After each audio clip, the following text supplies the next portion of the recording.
Well, now that 25 years passed since the tragedy at Columbine High School, we're looking at the lasting impact. And school safety saw some of the most dramatic changes over the years. Tonight, we're taking a closer look at what's working and measures falling out of favor. Unfortunately, there have been other school shootings since Columbine. We study each of those to understand what led to them, and I think those all influence the training and work that we do here in Jeffco. According to the National Center for Education Statistics, nearly every school in the U.S., 96%, now has a written plan for an active shooter situation. The majority of schools now take steps to secure buildings and classrooms. Campuses have also invested in panic buttons, metal detectors, and cameras. If you want to visit your kid, be prepared to show some ID. We wouldn't have seen any of that 25 years ago. Our schools were just an open environment that people could come in. Jeff Pearson, the executive director of safety for Jeffco Public Schools, talked to us about the evolution of school security in the last 25 years. He oversees 160 school safety personnel. Some are armed. The district, which Columbine High School is a part of, even has its own 911 dispatch center. We've been forced into the gold standard. I think the only district with 3 school shootings across the nation. Jeff walked us through the Frank DeAngelis Community Safety Center in Wheat Ridge, a decommissioned elementary school turned training ground for law enforcement and educators around the country. We can give different scenarios, whether it's just de-escalation, it could be force on force, but the ability to walk into a facility and truly train an environment where there's audible, there's sense of smell. We've got sounds of a true environment here.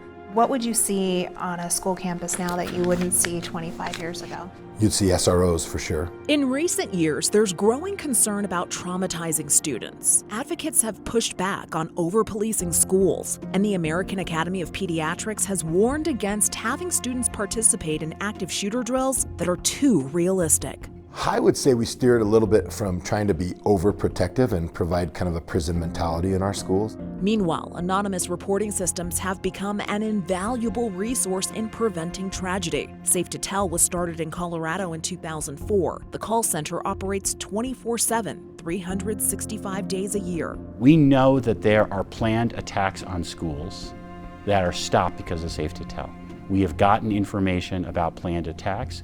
We have shared that with school leaders and with law enforcement, and so we're making a difference. Recently, we had one with a student who was bringing a knife to school and again was able to be resolved safely. Over 160,000 reports have been made to Safe to Tell in total. That's about 20,000 per year. The majority concern bullying and suicide, but many are about credible threats. Every call is looked into using an appropriate response. We're often going to work with school psychologists, school administrators, there may be community mental health professionals, and in some cases it may be necessary to involve law enforcement. It's difficult to measure if schools are safer today, as each new tragic incident continues to instill fear. Ultimately, educators say the culture of safety is building better relationships in schools and having a positive impact. I'm a dad here in Jeffco as well, and for my kids, I think their school experience looks different for several reasons. It's not just because of the safety factors. I think that the way we teach is different. I think the way that we talk about a culture of belonging is different. I think the way that mental health is involved in schools is different.